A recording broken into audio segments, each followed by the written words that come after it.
we're going to start with Jamie just to kind of touch on what our guideWELD VR is, and then we'll pass it over to Kenton to talk a little bit more about what he really likes about guideWELD VR. Mm-hmm.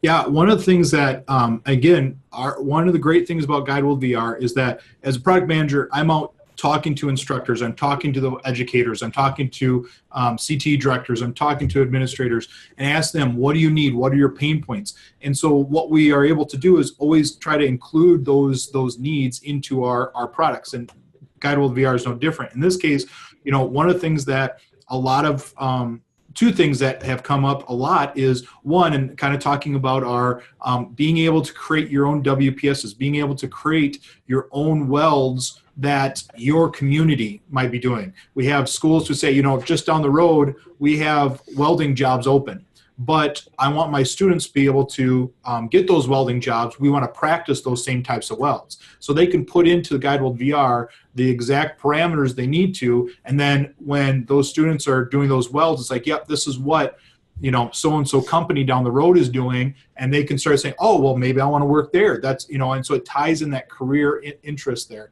The other thing that's inside guideWELD VR, which is great, is there's a cost, material cost savings. So you actually see every weld you do, how much material you are saving by using virtual reality versus the amount of practice you'll be doing with the real thing. So you can see that cost savings. And so that's one of those things that I think I like most, and a lot of teachers kind of see that value in that kind of piece of it. And then it's just that that ability to be able to have that data side. guideWELD VR has a report. So every time a student does a weld, or a welder does a weld, you can see that report and really kind of say, okay, this is what you're doing well, this is what you need to work on, and then be able to help that individualized learning. So I know I gave, most, but I gave 3, but that's kind of the things, those that I've heard over and over. And then when I'm doing different trainings, especially with students, when they start seeing that report, that's one of those things they really like to see, because then it's like, oh, how am I doing compared to another one? And they're really looking at their skill level. What am I doing, and how good of a weld am I doing? So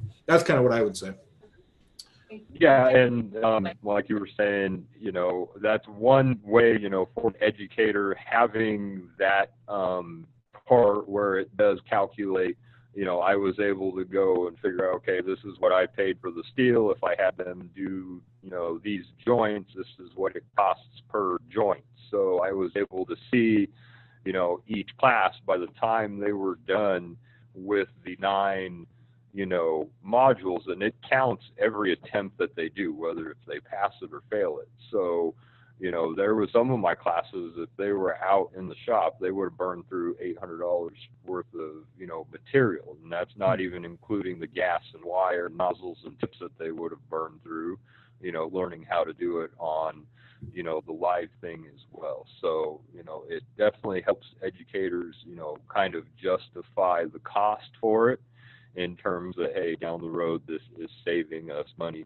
And for some of those programs that don't have funding for unlimited metal and stuff like that, it, gives them a little bit more time to, start them off in the class, but then still not worry about running through all their material before the end of the year's out.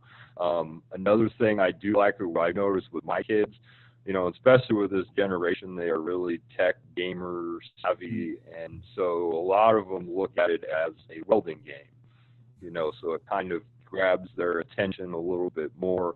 And also what I've noticed with my kids is, some of them, they actually turn it into a little competition, where if they see one kid get a 95, then the other kids are, oh, I can do better, and then they're going back and forth and, trying to, beat each other and have kind of friendly competitions and helping each other out as well.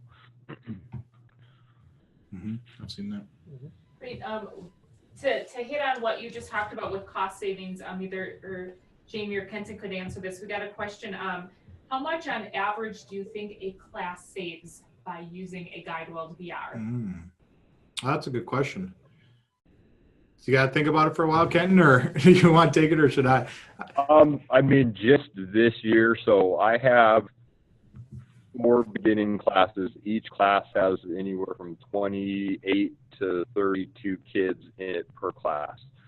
At the end of, after they've gone through it, we saved around $2,000, a little around that, just in those 4 classes.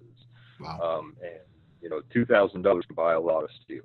So it definitely, you know, helps. Yeah. And I would say I did a training in, you know, a few trainings, and one of them I did with about 10 students in the state of Colorado. And we were there for 4 days. And I think with our cost savings, we were at the 4 days of about 4 hours a day, probably in the $400 to $500 range of straight, you know, virtual welding half the day, and then going out to the shop and doing live welding the rest of the day. So, you know, I would say, you know, it can save a lot of money in that world, depending on how much time you use it and things of that nature. But I know for me, from some of my trainings and looking at tallying those costs, I would say, yeah, that's probably a true statement there.